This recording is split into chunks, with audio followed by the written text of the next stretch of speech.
asking Ohioans to vote for property taxes amidst a push to reform them. That's what schools across the state are doing in the upcoming election. But school leaders say those levies are important and there could be consequences if they fail. Columbus Bureau reporter Morgan Trow explains the back and forth schools have with the state that could make it even more difficult to get funding. Some of Ohio's public schools are fighting for your vote. Local school levies have always been part of the equation.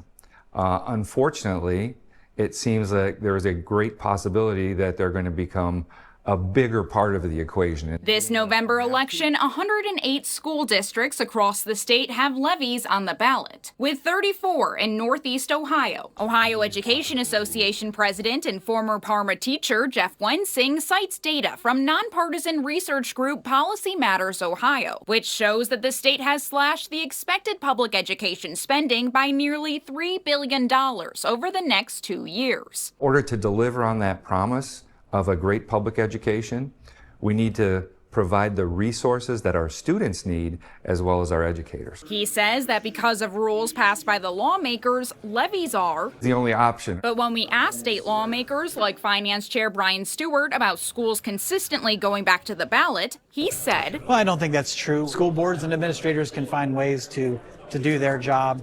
Living within their means." But schools are facing another challenge. Legislators changed state law so that after this November, districts will no longer be able to put emergency or substitute levies on the ballot or request an increase to a current levy. House Speaker Matt Huffman says that recent legislation restricting school funding will provide much-needed property tax relief for homeowners. It's an extraordinary tax savings. When it comes to schools, they've been saying that this will put them in a constant levy cycle. What do you have to say to them, especially given the fact that they now have less options after this election to put a levy on the ballot? Right now you have plenty of money. Why would you have to go into a constant cycle? Referencing schools that keep a rainy day fund, Huffman argues that many districts don't need the cash. But for schools like Parma that haven't been able to pass a new levy in a decade, Wensing says that this isn't true. Because the General Assembly has done what they've done,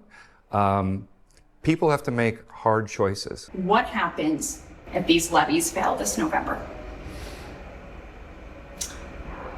If the levies fail this November, students suffer, communities suffer, educators' jobs get cut, class sizes go up, opportunities for students decrease, and that's not right. At the Ohio State House, I'm Morgan Trow reporting.